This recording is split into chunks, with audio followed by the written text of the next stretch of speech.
YSR Congress party ఇచ్చిన పిలుపు మేరకు కోటి సంతకాల సేకరణ రాష్ట్ర వ్యాప్తంగా ఒక ఉద్యమంలా కొనసాగింది. మొత్తం కోటి సంతకాల కంటే ఎక్కువగా సంతకాలు వచ్చినటువంటి పరిస్థితి. ఈ కార్యక్రమంలో అన్ని వర్గాల ప్రజలతో పాటు మేధావులు, కొన్ని రాజకీయ పార్టీలతో పాటు ప్రజా సంఘాల ప్రతినిధులు కూడా పాల్గొన్నారు.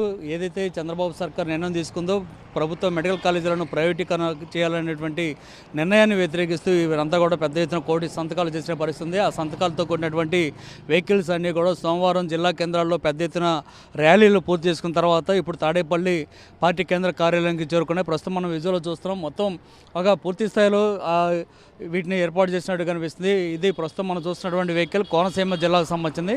కోనసీమ జిల్లాకు సంబంధించినటువంటి వెహికల్లో ముందుగా లారీకి పైభాగారం వైఎస్ రాజశేఖర రెడ్డి విగ్రహాన్ని ఏర్పాటు చేయడంతో పాటు పూర్తిగా ఇక్కడ ఈ ప్రజా ఉద్యమానికి సంబంధించినటువంటి బ్యానర్లను కూడా ఏర్పాటు చేశారు. మెడికల్ కాలేజీల ప్రైవేటీకరణను వ్యతిరేకిస్తూ ప్రజా ఉద్యమం పేరుతోటి కోటి సంతకాల వినతి పత్రాలు అంటూ కూడా వీటి మీద బ్యానర్లు ఏర్పాటు చేశారు. మనం విజువల్లో చూడొచ్చు. మొత్తం అన్ని జిల్లాలకు సంబంధించినటువంటి లారీలు వచ్చేసినటువంటి పరిస్థితి. ఇవన్నీ కూడా అంతకుముందు అసెంబ్లీ నియోజకవర్గాల్లో అక్కడ కార్యక్రమాలు పూర్తి చేసుకున్న తర్వాత జిల్లా కేంద్రాలకు చేరుకున్నాయి. జిల్లా కేంద్రాల్లో సోమవారం నాడు పెద్ద ఎత్తున ర్యాలీ నిర్వహించారు.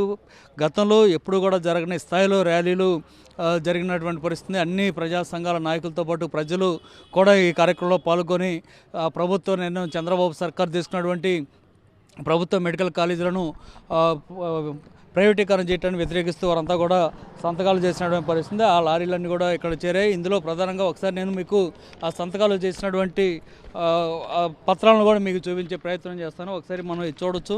మైలవరం నియోజకవర్గానికి అంటే ఎన్టీఆర్ జిల్లా మైలవరం నియోజకవర్గానికి సంబంధించినటువంటి పత్రం ఇది. దీంట్లో చాలా స్పష్టంగా గౌరవనీయులైన గవర్నర్ గారికి అంటూ దాంట్లో సంతకం చేసినటువంటి వ్యక్తి సంబంధించినటువంటి వివరాలతో పాటు ప్రైవేటీకరణ జరిగితే వచ్చేటువంటి నష్టాలను తెలియజేశారు. అట్లాగే కొన్ని డిమాండ్స్ కూడా. ఆ డిమాండ్స్లో ప్రధానంగా కొత్తగా నిర్మిస్తున్న ప్రభుత్వ మెడికల్ కాలేజీలను ప్రైవేటు వ్యక్తులకు ఇవ్వకూడదు అనేటువంటి ఒక డిమాండ్తో పాటు అవి పూర్తిగా ప్రభుత్వ రంగంలోనే నడపాలని, ప్రజానిధులతో నిర్మించిన భవనాలు, ఆసుపత్రులు పూర్తిగా ప్రభుత్వ ఆధీనంలోనే కొనసాగాలనేటువంటి డిమాండ్తో పాటు ప్రతి జిల్లాలో నాణ్యమైన వైద్య సేవలు అందించాలనే ఉద్దేశానికి భంగం కలగకూడదనేటువంటి డిమాండ్ కూడా అందులో పేర్కొన్నారు. దాంతోపాటు ఫైనల్గా ప్రజా ఆరోగ్య వ్యవస్థను బలోపేతం చేయడం ద్వారా రాష్ట్ర ప్రభుత్వం ధ్యేయం కావాలనేటువంటి నినాదాన్ని కూడా దీంట్లో పెట్టారు. మొత్తం ఈ 5 డిమాండ్స్తో కూడినటువంటి పత్రం మీద కిందకు వచ్చేసరికి గవర్నర్కు మా విజ్ఞప్తి అనేటువంటి పేరుతోటి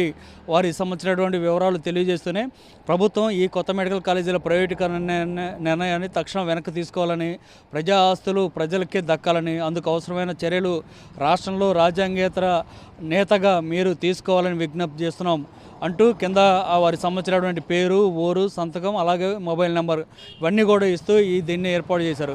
సో ఈ డిమాండ్ పత్రంతో కూడినటువంటి దాదాపు 1 కోటికి పైగా సంతకాలు చేసినటువంటి ఇవన్నీ కూడా ఇప్పుడు తాడేపల్లిలోని పార్టీ కేంద్రాలకి చేరుకున్న పరిస్థితుంది. వీటిలోనే వెనక వైపు అంటే ఇప్పటికే మెడికల్ కాలేజీలు వచ్చినటువంటి పూర్తయినటువంటి 7 మెడికల్ కాలేజీ సంబంధించినటువంటి ఫోటోలను కూడా వెనక భాగంలో ముద్రించారు. విజయనగరం, రాజమండ్రి, ఏలూరు, మచిలీపట్నం, నంద్యాల, పాడేరు, పులివెందుల ఈ 7 మెడికల్ కాలేజీలు భవనాలు కూడా పూర్తయ్యాయి. వీటిలో ఇప్పటికే క్లాసులు కూడా జరుగుతున్నటువంటి పరిస్థితి. సో వాటికి సంబంధించినటువంటి ఫోటోలతో పాటు గతేడాదే జరగాల్సినటువంటి అంటే 2024-25లో ప్రారంభం కావాల్సినటువంటి 4 మెడికల్ కాలేజీలు ఏవైతే ఉన్నాయో ఆదోని, మార్కాపురం, మదనపల్లి, పిడుగురాళ్ళ ఈ 4 భవనాల నిర్మాణాలు ఏ స్థాయిలో ఉన్నాయో తెలియజేస్తూ ఫోటోలను ముద్రించారు.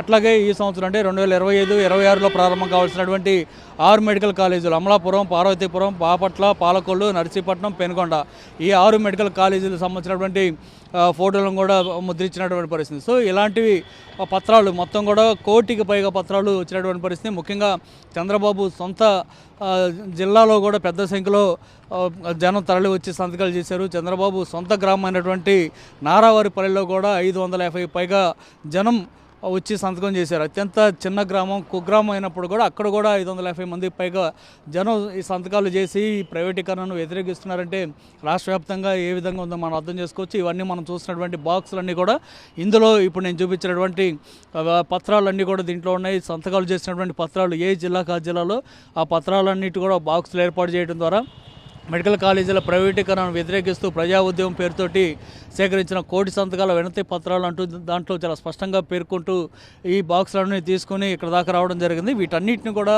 18వ తారీఖున వైఎస్ జగన్ గవర్నర్ని కలిసి గవర్నర్కి అందించబోతున్నారు.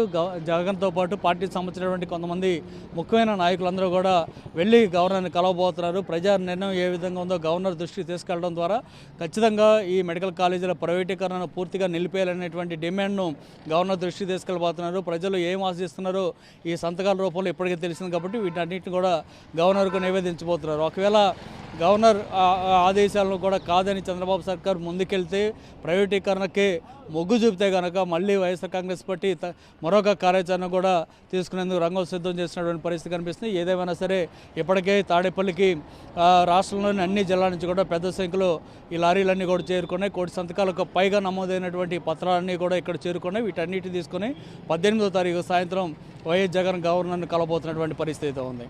కెమెరా పర్సన్ సాయితో రవీంద్ర రెడ్డి, సాక్షి టీవీ, తాడేపల్లి.